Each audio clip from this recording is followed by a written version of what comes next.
Impact News na Tayol Kudingi oina sandokchaba program Impact Health Link for a Healthy Manipur hariba program basibu miyeng tabiriba mayambu aham maktada Joyshree Usham na taram nokchari ngasigi health link gi topic asi pain management for cancer patients haibasini cancer naba patients singda thengnaba khudong chadaba mayam amasung makhoigi Laina Layong Singi treatment management gi matangdani hiram asida takpi tambina bagi damakta Impact News ki studio da lengchinjuna lairiba expert asi Dr. Manoranjan Laiphrakpam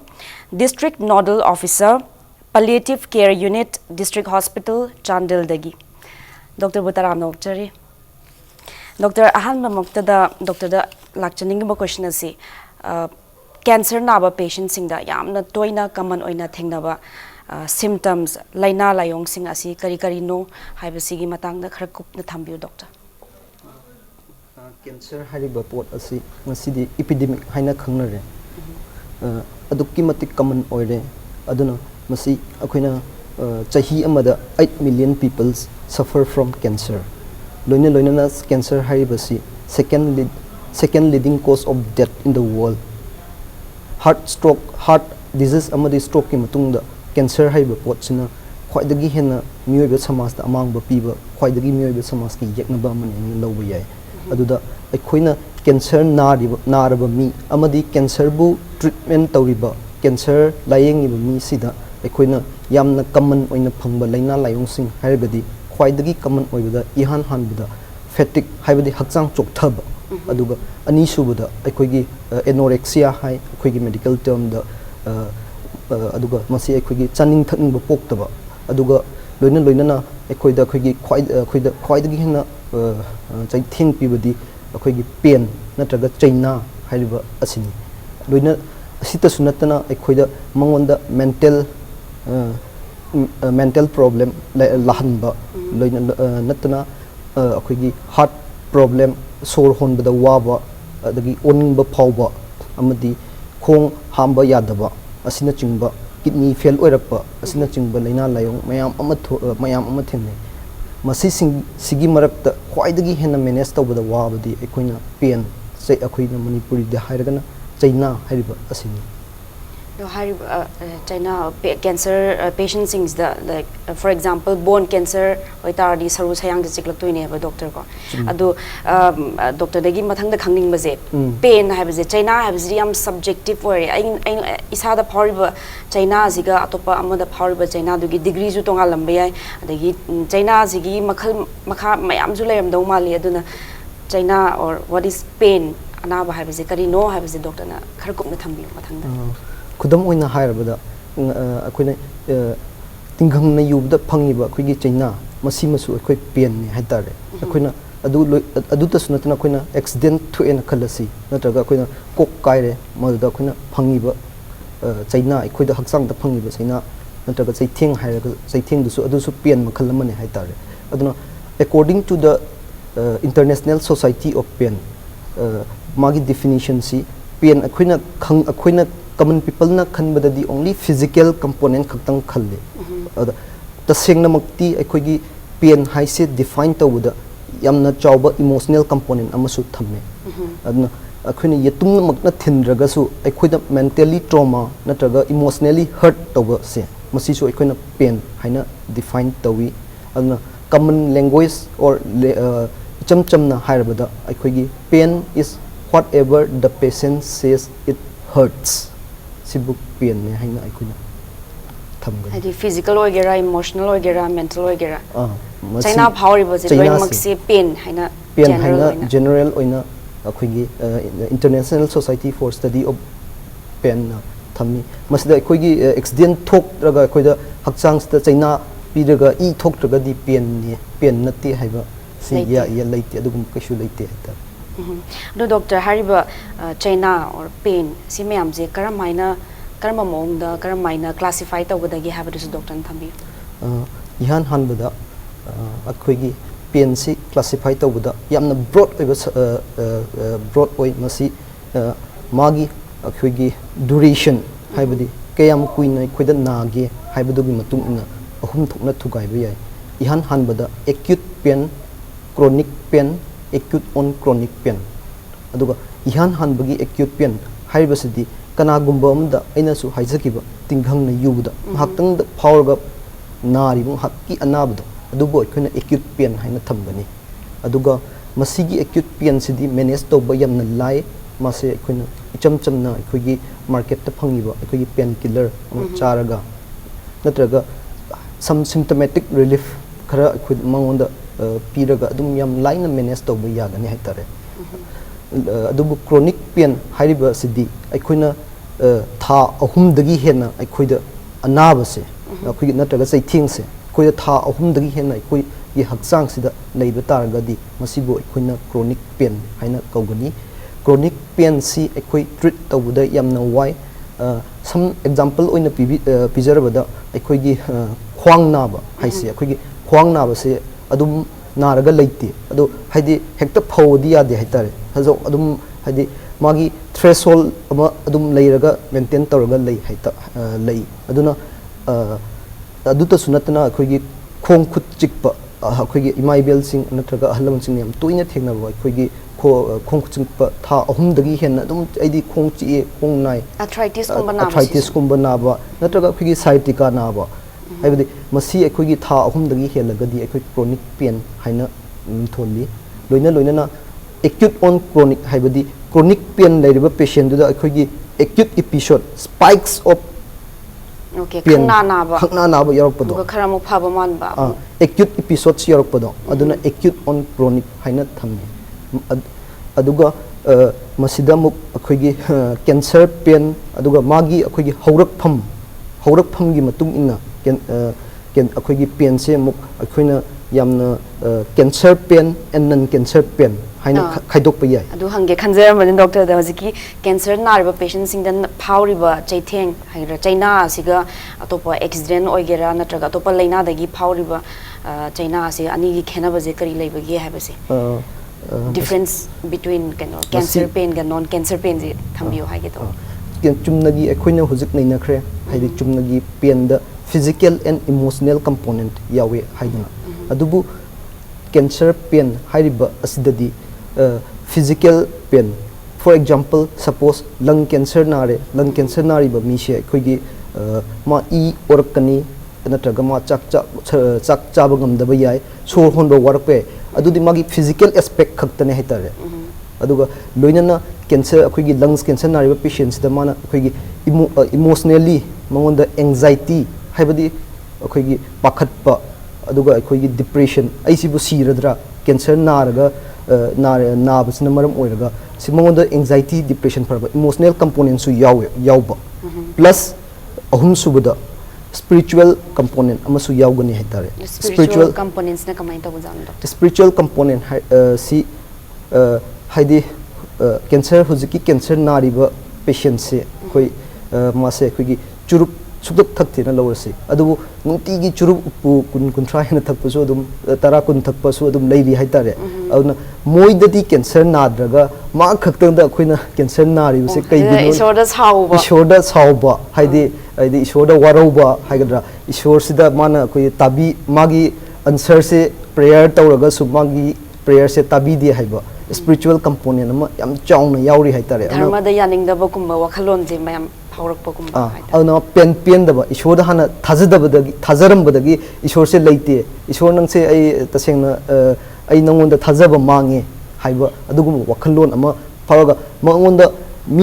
miyoi akhoigi miyoi ba hariba pot ase khoina only physical aspect khaktang yengbiya de tare miyoi ba je emotionally physically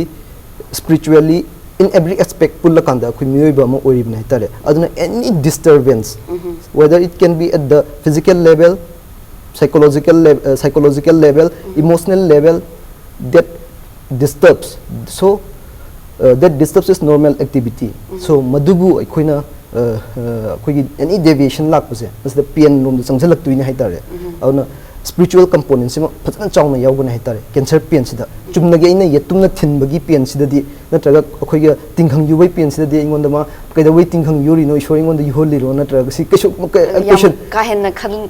khan ki roy sukan khallo haitare haidi adu khallo haitare cancer na abda di choi na khangana haitare spiritual component ma choi dana yawgana haitare loina aduga akhoigi amuksu aikoina culture akhoigi socio economic impact lakana haitare kana gumba amda hujiki na cancer na riba patient se magi mari mata machin manau natraga magi manau akhoigi macha singda magi suppose man earning only he is the only earning member of the family or in a khalasi adu itarde moi family se completely akhoigi paralyzed oi bata bane haitare aduna maduna akhoida mongonda social impact ama pieba mai macha sing se akhoigi mana school chatpa ngamaroidra like tamba ngamaroidra adu mai nupi sing se akhoigi hana thabak torom da akhoigi chumnagi household work torom dagi mapan thokna thabak torokpa adugumba mongonda phawban waitaba adu su phawgane haitare adu ta sunatna magi relative sing na su magi nupi oriba sing na su magi se aigi nupa se cancer na re haibdo sai thieng du su mongonda phangane haitare aduna social aspect economically and financially aspect su yarokane haitare khoigi cancer pain sida aduna cancer pain se khoina component mari se pulla kanda khoina cancer pain haina nitholi aduga chumnagi pain sida di only physical and emotional aspect khaptang yawa. Thank you, doctor. Dagi cancer patients singzi first early stages study hidak langthak ta kano treatment tawraga pharak pa yai aduga ana bazu phagi ba yai adubu last stage kanba or yamna terminally kano last stage ta hoji cancer patients singji mogi na baje yamna severe or amdong wale haijariba doctor adu siguma matam da di terminally ill or kan yam chronic oiba case last stage matam da moi gi pain je China je kamaina manage tawgadagi habdu doctor da thambi masigi damakta akoina akoigi medically akoigi profession sing gi marta akoina ngasi leba surgeon medical oncology haina mayam lere adubo new branch of speciality oina huzik anoba palliative care end of life care haibadi akoina surgeon natraga medicine we are only looking the physical aspect of the patients. Okay. But the difference between we only aim at the curative aspect. But in palliative care, the patient we are looking not only the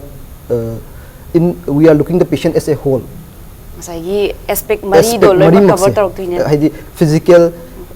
emotional, spiritual, and psychosocial, and also the cultural aspects also yarokan haitare mongonda social stigma mayam lakpa yai adugumba mayam dusu akoi treat tawgan haitare haibadi ana masigi palliative care gi matang da haipetang thamjarabada akoina masi akoigi yamna akoigi maruiba akoina khanbadadi palliative care si cancer patient khakta da tawgadabani haina khanbagi yamna lanba concept ama lei masi only 1/3 of the patient saruk ahum thokpagi ama khaktang akoigi cancer patient oi adubu saruk ani da thokpa saruk ani thokpagi lemhoriba leise sigi patient sing su akoi palliative care pi gadabane haibadi example oina thamjarabada khwaidari common oina hojik akoina epidemic oina leiriba akoigi Indian society or whatever it is in the world leise akoigi diabetes and heart disease na haitare aduna sahi yankhai shuraba akoigi ahal amana nataga anaba amana bp wang ambadagi mana bp guli se saba lepdagi suddenly stroke tawraga ma je phamung da hippaga leire paralyzed oire ado ma se kaini phan badi yara roi hetare ado ma je siba ngai bagi ngaiba adugi care do haidi ado mioiba ma oina haidi nang narna pharoidam na khina hundokpi bagi mohota akhoidna moida tender love and care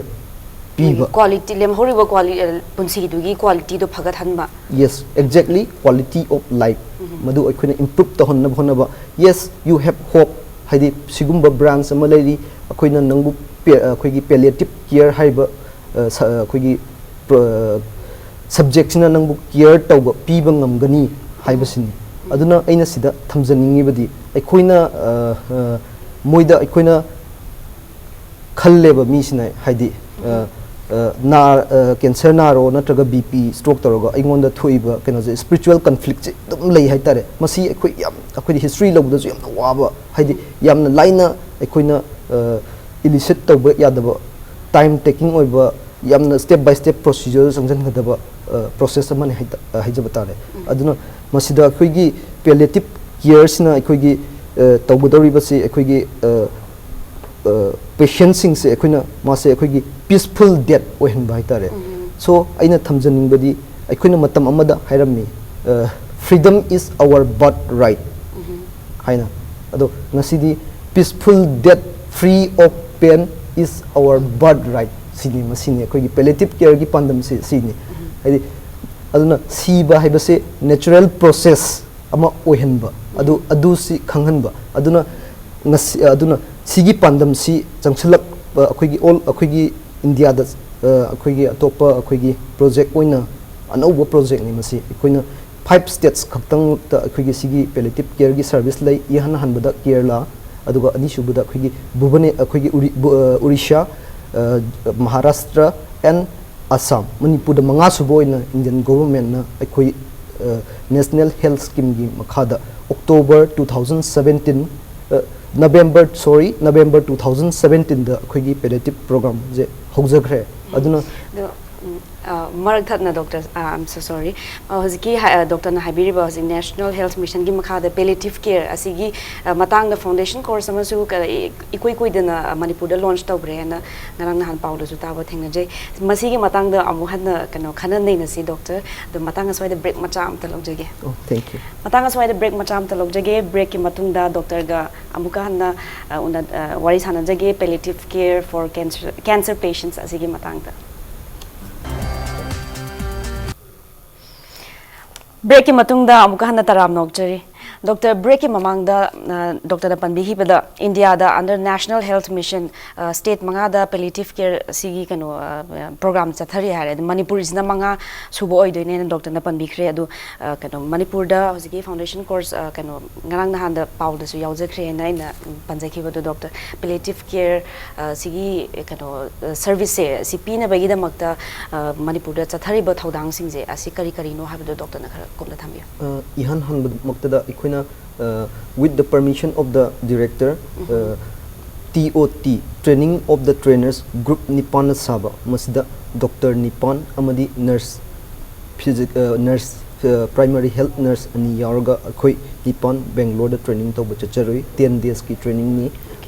Masda Quina Yariba, Tim Sing Si, Aquina, different district ki doctor, Haibadi, Chandel district tagi ama, Churachandpur district tagi ama, aduga Thawal district tagi ama aduga district mapan tagi state nodal officer along with the deputy director of NCDT Dr. Dr. Premchand Sir Premchand luna akoi punna training magi makha training si chacharui aduga akoina TOTC form toro matungda akoina Manipur da laaga akoina hojiki akoigi district mapan sida ihan hanbada akoigi district mapan lokhatle district mapan lokhatiba sidagi doctor manga khangatlaga 70 doctors are going to be trained for this palliative care project aduna 70 doctors sing si akoina 3 days intensive training course ni they will be having the authority to dispense and write the prescription morphine haibadi morphine se akoina AMD morphine se akoina opioid sing se porokna bo hona ba aduga akoigi palliative servicing je akoigi imphal da akoigi rims natraga jenims da natabi da akoigi lap na leiba khungang sing akoigi chingi apa district sing desu phanganabagi project ni haitare aduna masida akoigi palliative care se multidisciplinary team ni doctor khatang train tawraga yaroi aduna akoigi training program 10 days training program si akoina WHO gi makhada akoigi Calicut gi team laaga Indian Institute of Palliative Care haina mui doctor ani laaga amadi nurse ahum laaga akoi hujik training State Academy of Training takel pat sathari masida akoigi trainers sing da akoina trainees oina yawgadaba sing si akoina different district 9 districts sing dagi akoina 70 doctors plus 40 nurses and counselors sing su yawi, psychiatrists su yawi, every districts kudimaki, as well as volunteers training su ekwina thamjai. Kaigino haikanda palliative care haiba pot si ekwina nisai mamang da su panjagi bidumni physical, emotional, spiritual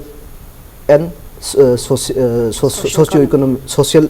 factors laibna akhoi doctor khaktana physically khaktang yengne ba doctor amana yeng taragadi adun multidisciplinary team oiragadi akhoi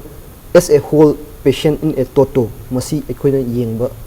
layeng bungam na hetare adun palliative care service program se akhoi home care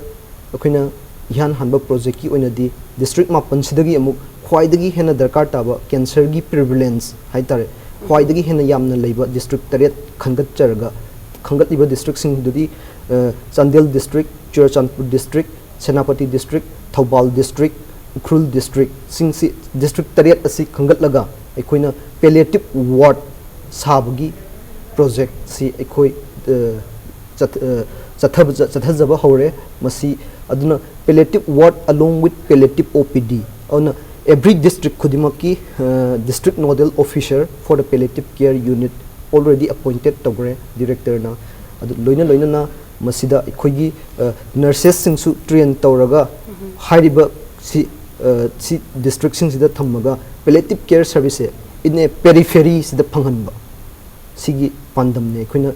palliative state na ngasi kanna honaduna khoigi national health mission scheme gi makhada tawri basi Dr. Matang as well